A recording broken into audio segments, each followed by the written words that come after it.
Kami mengabdi, ijazah kami S1, tapi nasib kami lebih rendah dari seorang kuli pasar. Lalu kemudian tidak lulus di tahap kedua, berarti sistem ini bermasalah. Kenapa bukan dari awal sistem ini sudah 100% benar?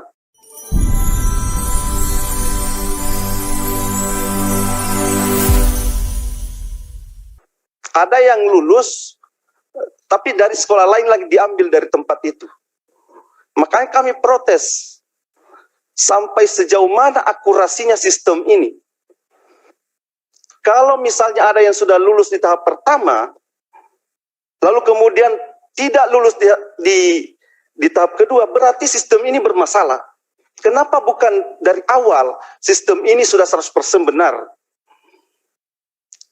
Katanya karena ada penjanggaan ini pun hanya dilakukan oleh perorangan honorer. Kenapa tidak dilibatkan sekolah? Kenapa tidak dilibatkan oleh dinas pendidikannya?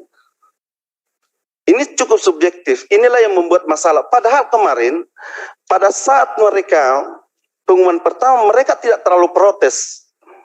Karena dia begitu sudah ujian, dia langsung melihat angkanya itu. Tapi dengan adanya pengumuman kedua seperti ini, Pak, mereka sudah memprotes. Bayangkan, Pak, mereka sudah potong tumpeng, mereka sudah potong kambing, sudah sampaikan kemana-mana, ke WA mana diucapkan selamat. Tiba-tiba tanggal 28 hari Jumat kemarin, mereka tidak lulus. Afirmasinya berkurang. Katakanlah afirmasinya 500, tiba-tiba berkurang jadi 200. Lalu mereka bertanya, apakah sistem ini akurasinya cukup 100% atau masih bisa error gitu? Dan apa masalahnya? Saya khawatir, Pak, nanti kalau ini dibiarkan, maka akan banyak orang mengadukan nasibnya ke ombudsman. Karena hanya jalan itulah karena ini dianggap sudah final. Dan mohon barangkali diberi penjelasan ke publik dalam bentuk surat edaran, mengapa mereka yang sudah lulus itu kemudian tidak lulus. Bagaimana kalau misalnya tidak ada kuota di sekolah itu, sementara ada honorer K2. Itu sudah lama di situ. Ada juga begitu, makanya dia pindah cari sekolah untuk nembak di situ. Tapi karena dia orang pendatang, dia harus kalah dengan orang yang di situ, walaupun afirmasinya nilainya tinggi. Makanya dia tetap harus kalah karena dia harus nembak di sekolah itu. Ini siapa yang bermasalah di sini? Karena itu kami pimpinan agar ini menjadi perhatian, karena kami yang didesak, kami yang didemo. Kemudian yang ketiga adalah, mestinya K2 nilai afirmasinya itu jangan 75%. Ini kan yang sekarang hanya 10% bagi K2. K2 itu, Pak, itu sejak dia memiliki SK nanti diperbaiki. SK tahun 2005 Januari berlaku sampai sekarang. Otomatis umurnya sudah 35 tahun. Ini saya lihat syaratnya, yang mendapat nilai 75% afirmasi itu adalah berumur 35 tahun. Sementara honorer kedua 10% saja. Padahal mereka lah yang mencerdaskan kehidupan bangsa. Kalau di daerah kami, Pak, hampir 80% guru-guru kita itu yang ikut terlibat langsung mencerdaskan kehidupan bangsa. Kenapa? Karena pegawai negeri kita kurang itu. Ada satu sekolah cuma satu kepala pegawai negerinya, hanya kepala sekolah. Atau dua, selebihnya semua honorer. Kalau mereka berhenti, ini bahaya. Kemarin kami diancam, dia akan mogok massal. Kalau misalnya tidak ada informasi yang mereka bisa yakini bahwa itu benar-benar bukan error. Ini kalau terjadi, Pak, dan itu bisa meluas, itu bisa berbahaya bagi kita semua. Nah, ini mohon barangkali, karena waktu itu saya pun memimpin di Mempan pada waktu itu, tahun 2009. Mengatakan bahwa seluruh K2 akan dipegawai negerikan. Dan sampai sekarang belum itu. Dan itu terus menjadi tagihan-tagihan. Pun kami, lidah ini kami serahkan kepada Komisi 10, untuk disampaikan kepada pemerintah, Dinas Kementerian Pendidikan, bahwa pemerintah sudah menjanjikan bahwa seluruh namanya honorer itu akan di-PNS-kan. Boro-boro PNS, Pak, P3K saya tidak. Sekarang banyak orang yang baru 2 tahun, 3 tahun, itu lulus Pak sekarang. Sementara yang 30 tahun, 20 tahun tidak lulus. Itu karena tadi afirmasinya hanya diberikan 10% bagi honorer kedua. Sementara umur 35 tahun, ya belum tentu dia sampai 30 tahun. Ini ibu seperti ini mungkin nanti. Itu banyak Pak. Tapi karena itu kami tetap mensyukuri bahwa kebijakan itu juga kemudian meringankan beban kita. Kenapa? Karena 1.000 lebih kami dapat kuota. Tetapi ada banyak orang juga merasa sakit dan menangis hari ini akibat karena mereka tiba-tiba dicoret namanya. Hanya karena alasan dia nembak di sekolahnya. Nah ini mohon barangkali mendapat perhatian. Keempat Pak, ini honorer itu ada 3-4 jenis Pak. Bukan hanya guru. Ada bujang sekolah. Ada pustakawan, ada operator, itu semua honorer. Tapi yang dibicarakan di sini hanya guru. Mereka juga pada datang, Pak, nasib kami, bagaimana ini Pak? Kenapa cuma guru? Kami ini programmer, operator.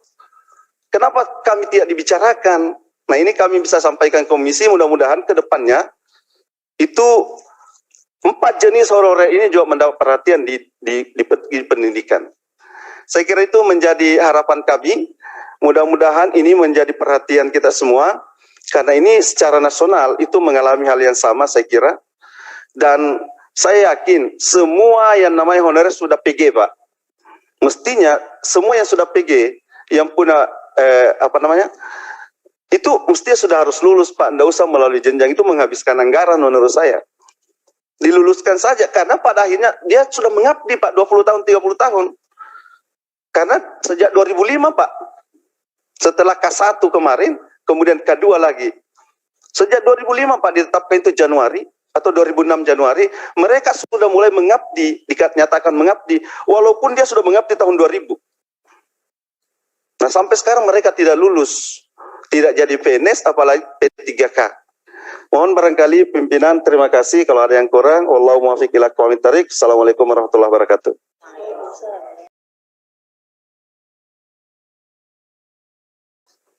Perkenalkan, nama saya Lina Kurniati, SPD.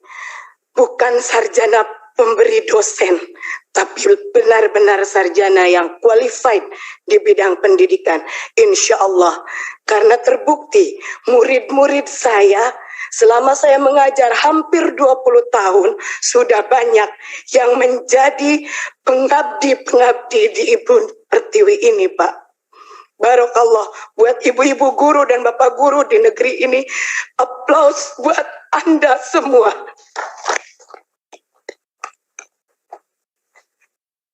Bangga saya bisa duduk di sini memangku amanah yang sangat besar, Bapak.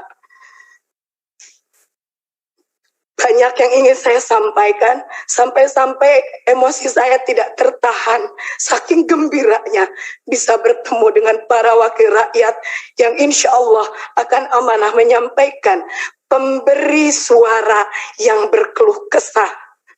Bapak, bukan kami ingin diistimewakan. Terkait regulasi P3K di RDPU Komisi 2 bersama Pak Samsul Rizal, saya mengatakan saya dan rekan-rekan akan terima regulasi ini dengan senang hati.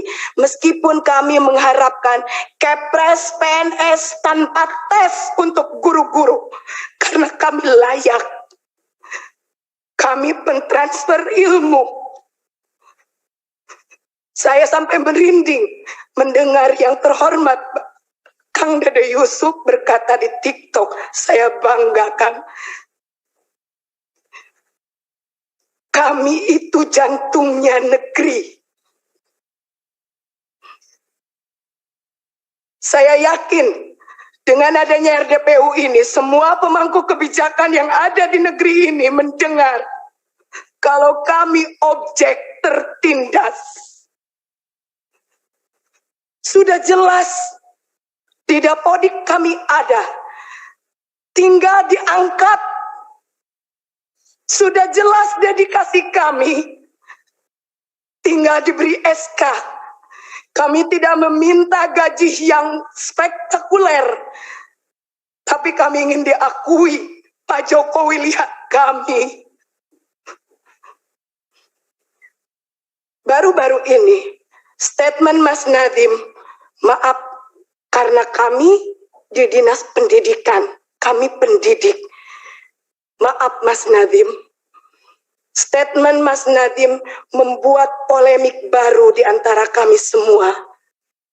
Kalau memang dana untuk penggajian P3K seperti yang Mas Nadiem omongkan, tolong pisahkan DAU yang turun ke kabupaten atau kota, dibedakan Pak amplopnya, dicap, ditulis ini untuk pendanaan P3K.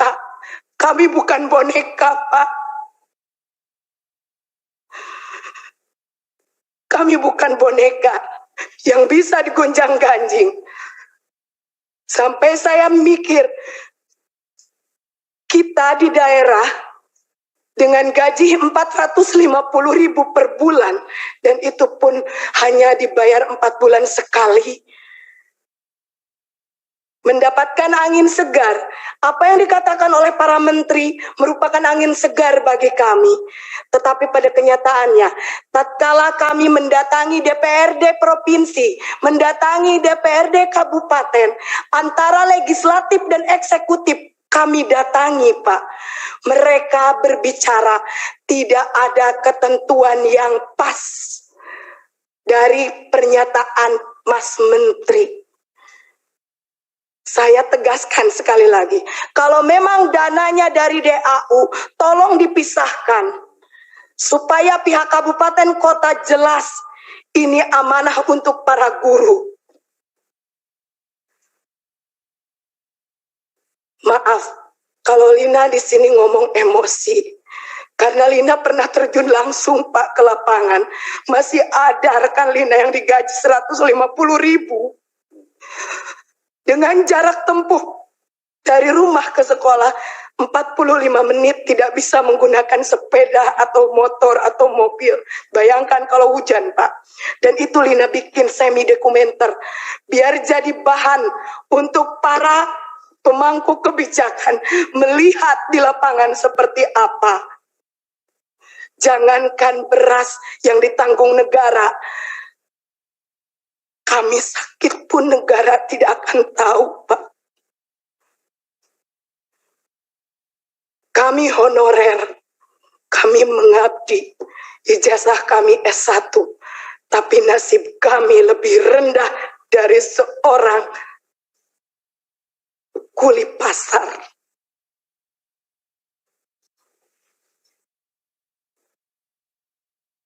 Allahu Akbar. Kami memohon adanya penambahan kuota atau formasi. Kalau memang regulasi P3K tetap harus kami ikuti. Kami memohon adanya penambahan kuota atau formasi sesuai dengan jumlah honorer yang ada di lapangan. Atau kalau secara kasarnya, angkat semua honorer yang sudah terdaftar di Dapodik.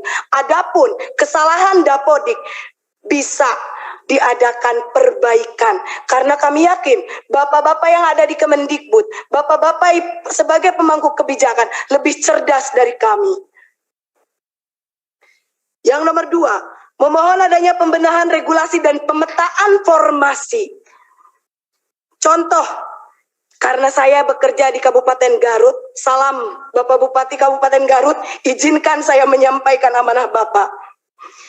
Yang terjadi di Kabupaten Garut, dari 8.801 guru honorer yang ada, hanya tersedia 196 formasi dari 8.801.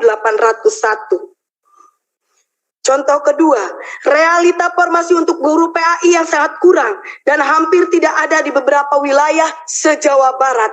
Dan ini skup nasional pun sama, Pak.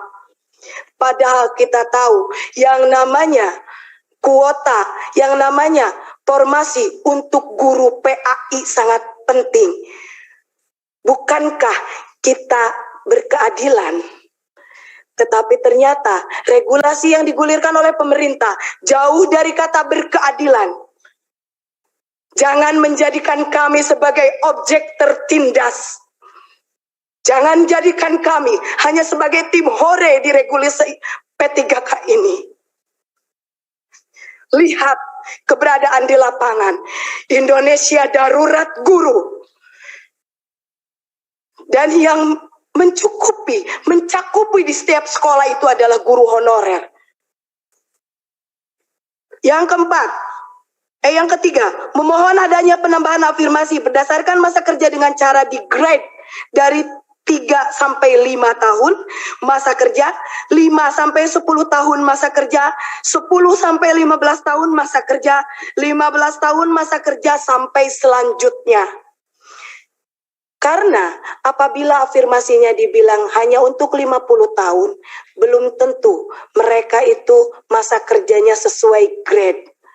Dan perlu digarisbawahi Bapak, honorer itu bukan hanya K2. Ada yang non-kategori. Ari non kategori mapak mudab dabun, tekaluhur tekahanap sur bahasa pasantren. Jadi di tengah-tengah Bu, mereka tidak diakui.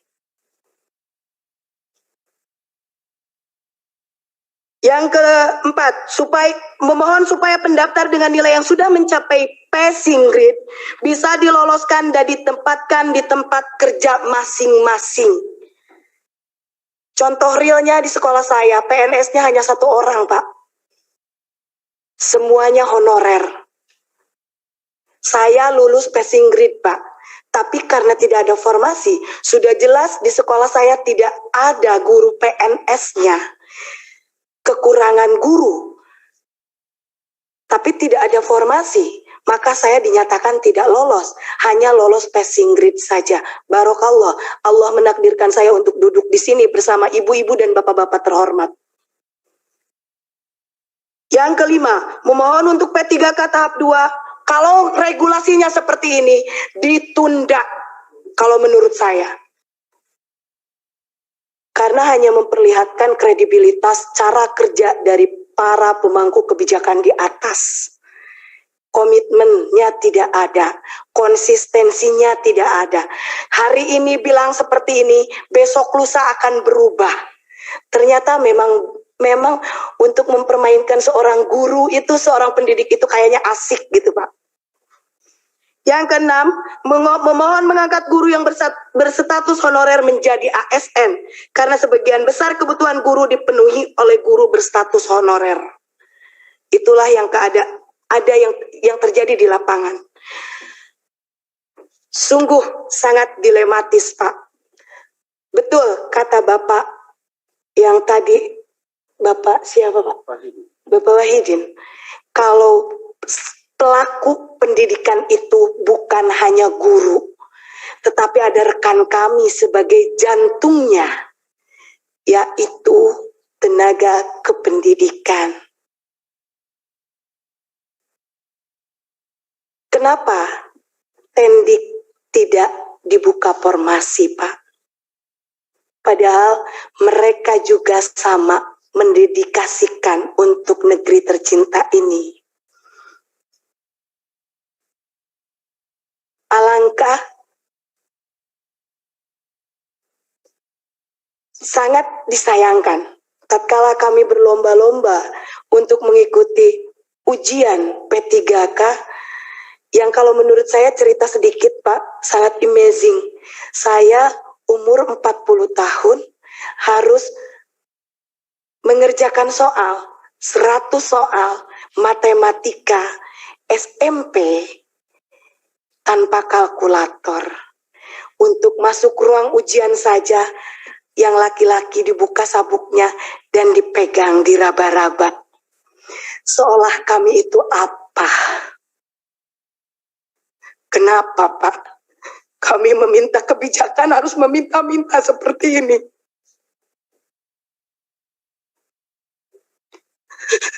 Padahal kami itu terhormat, Pak. Dari mulai kabupaten kota kami menangis, memohon. Kenapa Pak? Padahal kami bukan koruptor. Kami pencetak generasi bangsa. Kami tidak akan beraksi selama masih bisa diplomasi.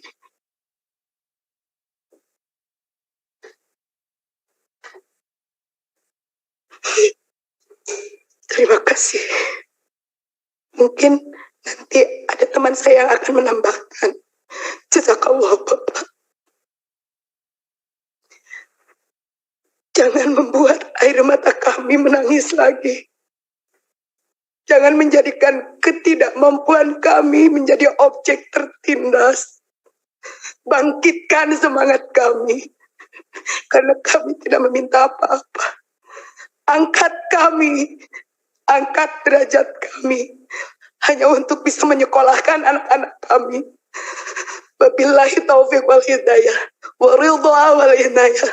Wassalamualaikum warahmatullahi ta'ala wabarakatuh. Sampurasun Pak.